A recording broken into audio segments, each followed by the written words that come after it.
Donc, nous allons voir les impacts d'une mauvaise vision sur les apprentissages. Ça va se mettre en 3 parties. Donc, en première partie, quels sont les impacts des amétropies sur les résultats scolaires? Puis, je parlerai un peu plus spécifiquement des troubles 10 et la vision et les liens qui existent entre eux et quelles en sont les conséquences sur les apprentissages. Donc déjà, quels sont les impacts des amétropies sur les résultats scolaires? Il est évident que quand on a une amétropie scolaire, ça crée forcément des difficultés à l'école. Parce qu'une lecture efficace nécessite une vision nette et confortable, des mouvements oculaires précis et une intégration continue par le cerveau des informations obtenues à partir de chaque fixation. Donc, c'est 3 choses très importantes. Une vision nette, une vision confortable et des mouvements oculaires précis. D'abord, on va parler de la vision nette. La vision nette, ce sont les amétropies, donc, qui vous ont été expliquées par les personnes précédentes. C'est la myopie. Alors, qu'est-ce qui se passe quand un enfant est myope à l'école? Il ne voit pas de loin. Il ne voit pas de loin, donc il ne voit pas le tableau. Mal voir le tableau, ça va forcément avoir des conséquences sur le fait de pouvoir recopier et donc d'avoir des performances scolaires qui peuvent être diminuées simplement parce que l'enfant ne voit pas le tableau. Au niveau de l'hypermétropie,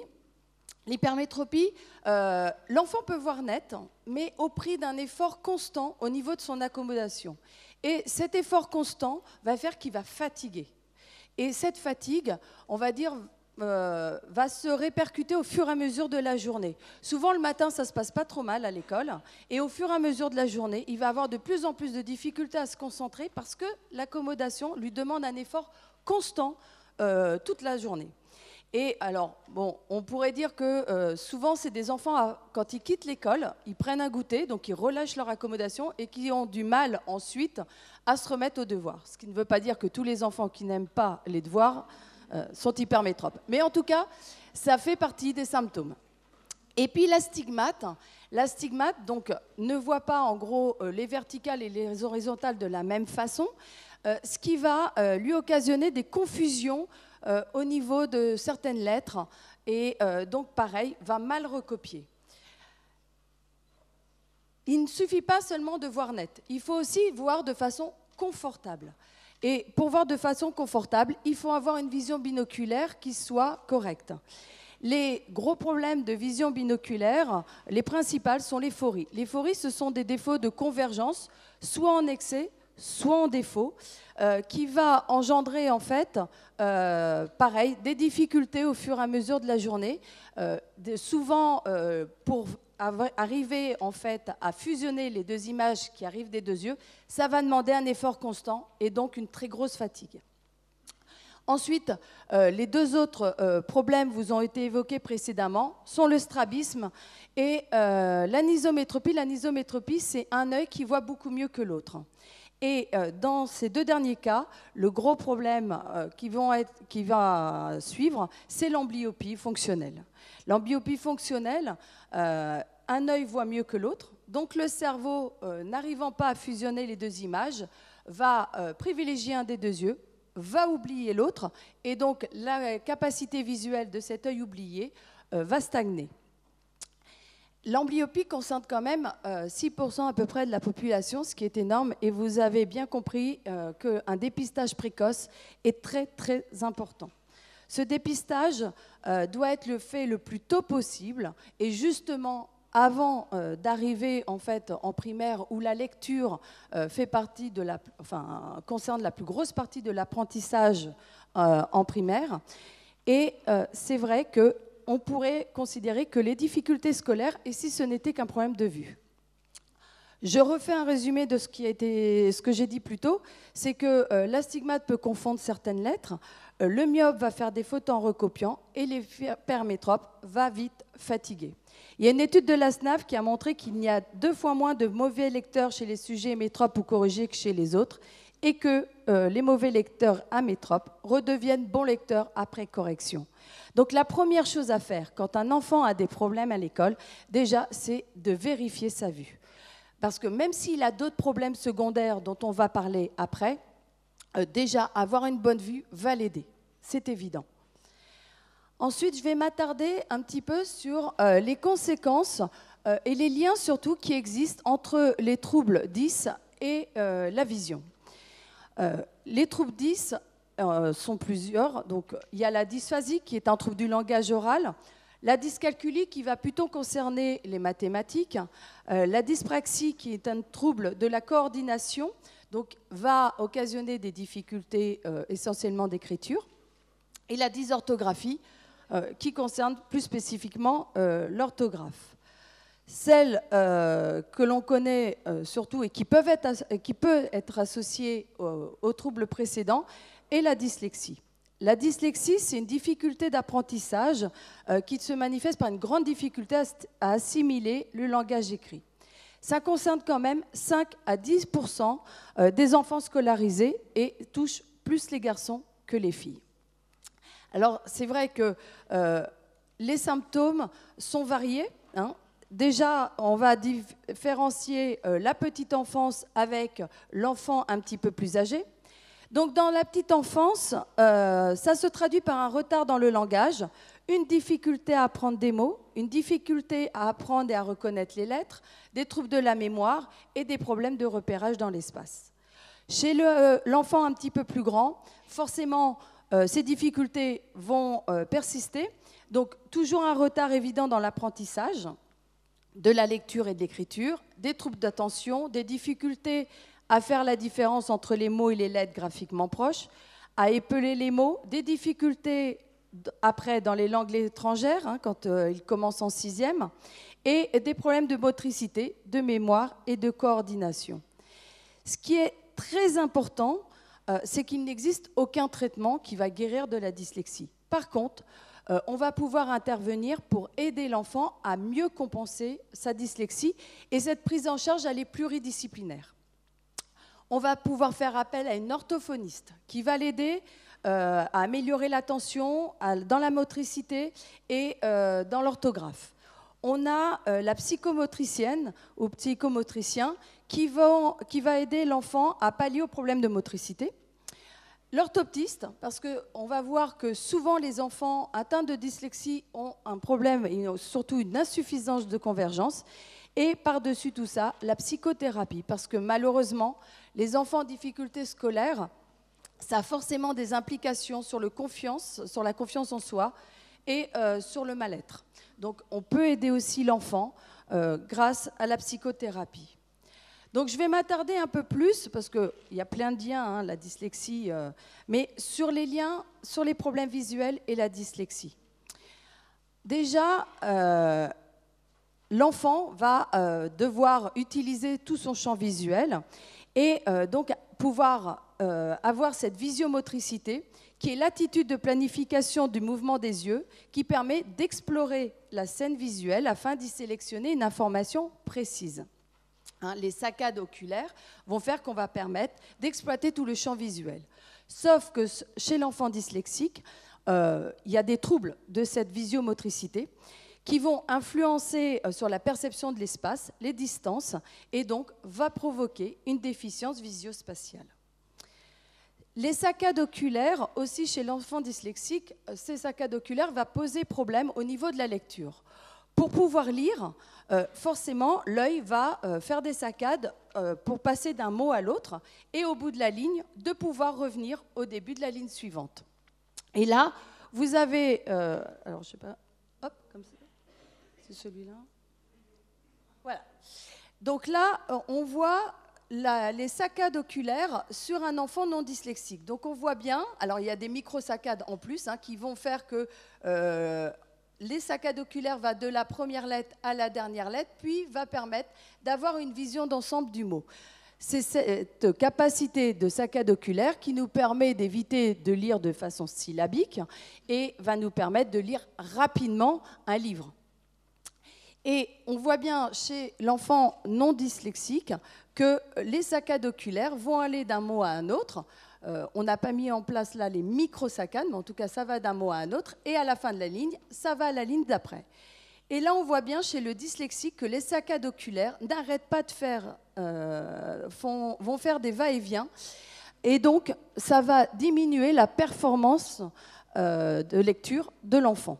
Et souvent, comme il ne fait pas les bonnes saccades oculaires, il ne va pas pouvoir dire le bon mot et donc va devoir repasser par la méthode syllabique pour pouvoir découper en fait les mots. Ce qui va forcément avoir une influence sur sa performance au niveau de la lecture. Et là, un petit test que vous pouvez tous faire. Donc, on a Ginta et Capula qui ont identifié essentiellement chez les dyslexiques, une mauvaise coordination binoculaire et les saccades. Donc là, on voit qu'en fait, pour être capable de lire, il ne faut pas forcément que toutes les lettres soient dans le bon sens. Il faut surtout que la première et la dernière lettre soient bien placées parce que les saccades oculaires vont aller sur cette première lettre, la dernière lettre et la vision d'ensemble. Et donc, chez les enfants dyslexiques, les saccades oculaires ne se faisant pas correctement, ça va diminuer la performance. Ce que je vous fais là, c'est un tableau un petit peu de toutes les recherches qui ont été faites au niveau de cette relation entre dyslexique et vision.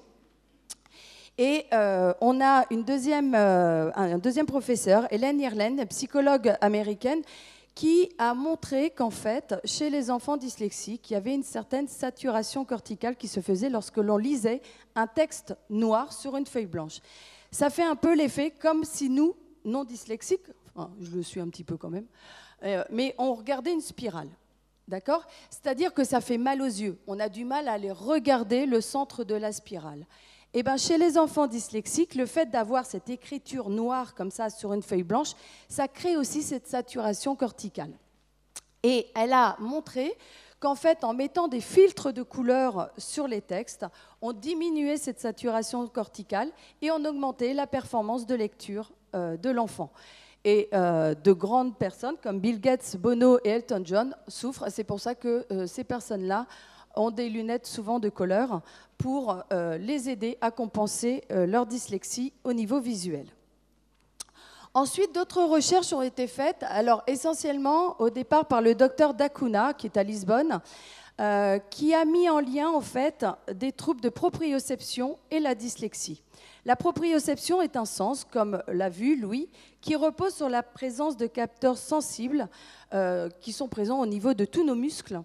Et son rôle est essentiel dans la posture de l'enfant et de l'adulte et la détermination de la localisation spatiale des informations sensorielles. Et il a montré, et ces travaux ont été repris par le docteur Kersia qui est à Bonn, que la plupart des enfants dyslexiques ont un syndrome de déficience posturale.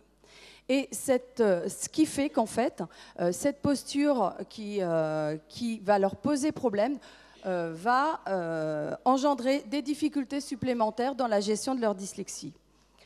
Et il va proposer, donc le docteur Kersia va proposer des prismes posturaux pour permettre de retrouver une posture harmonieuse et donc de pouvoir aider l'enfant à compenser au mieux sa dyslexie. Il va associer ces prismes posturaux avec des semelles orthopédiques aussi, et parfois avec aussi une rééducation au niveau dentaire pour intervenir sur tous les capteurs de la proprioception. Une découverte qui a été faite il y a 2 ans à peu près à l'Université de Rennes par les professeurs Albert Lefloc et Guy Ropars. Ça a été intéressant. Ce sont des professeurs à l'Université de Rennes qui ont voulu comprendre en fait la différence qu'il y avait entre les étudiants qu'ils avaient dyslexiques et les étudiants non dyslexiques. Donc, ils ont fait des recherches et sont arrivés sur un capteur, sur le capteur oculaire et sur une petite partie de la rétine qui s'appelle la tache de Maxwell, qui est une partie de la rétine au centre de la fovea dans lequel il n'y a pas de cône bleu. Et donc, avec un appareil, ils envoyaient de la lumière bleue et ont pu, comme ça, demander à avoir une délimitation de cette tache de Maxwell-là. Et ils se sont aperçus que sur les étudiants non dyslexiques, la tache de Maxwell n'était pas identique entre l'œil droit et l'œil gauche. C'est-à-dire qu'elle était ronde à peu près sur l'œil dominant et un peu patatoïde sur l'œil dominé. Et en faisant ces mêmes tests sur les étudiants dyslexiques, ils se sont aperçus que la tache de Maxwell était parfaitement symétrique entre l'œil droit et l'œil gauche, qu'il n'y avait pas de dominance oculaire. Et en fait, grâce à ça, ils ont expliqué pourquoi il y avait confusion souvent chez les dyslexiques de lettres symétriques, comme le B, le D, le P, le Q. C'est-à-dire que quand les deux yeux vont lire une lettre, par exemple le B, la lettre va être vue par l'œil droit et par l'œil gauche, et il va y avoir au niveau du cerveau une résonance sur l'autre partie du cerveau. Cette résonance, lorsqu'elle est vue par des tâches de Maxwell disparates, va donner une résonance disparate. Et donc, grâce à ça, on va pouvoir déterminer si on est en train de lire un B ou un D. D'accord ?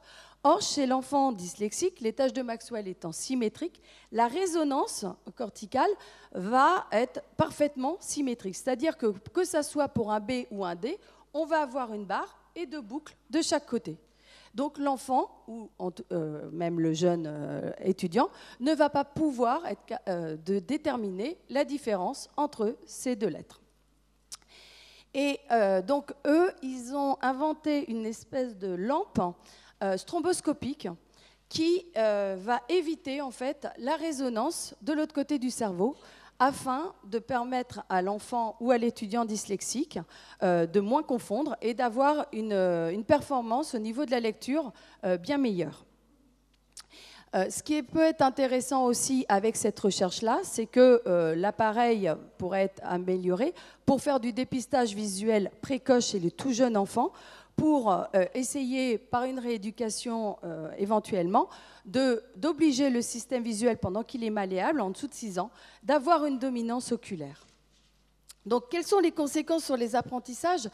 C'est un petit peu évident qu'au vu de l'importance du système visuel dans le processus de la lecture, il est logique de considérer le capteur oculaire comme un des facteurs essentiels pouvant contribuer au développement de la dyslexie. Mais en tout cas, surtout de pouvoir permettre...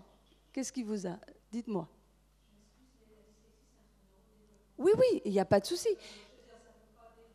Non, simplement le capteur... Mais non, il n'y a pas de souci. Mais le capteur oculaire, plus les recherches avancent, plus en fait on s'aperçoit que le capteur oculaire a une importance, en tout cas, dans la dyslexie. Mais on peut aider... C'est surtout qu'on peut aider énormément les enfants en allant voir l'ophtalmologiste, leur permettre déjà d'avoir une vision nette, et ensuite, effectivement, des recherches montrent qu'on peut les aider d'une autre façon grâce à la vue. C'est surtout ça, en fait, qu'on voulait mettre en avant. Donc, limiter l'impact du mauvaise vision, c'est déjà de corriger les amétropies. Quels que soient les problèmes de l'enfant, même la dyslexie, la première chose à faire, c'est de lui permettre de corriger sa vue pour pouvoir voir net et confortable. Dépister les problèmes de vision binoculaire et d'avoir une prise en charge disciplinaire, même quand l'enfant n'est pas dyslexique, mais encore plus quand l'enfant est dyslexique. Voilà, je vous remercie beaucoup. Merci Sandrine.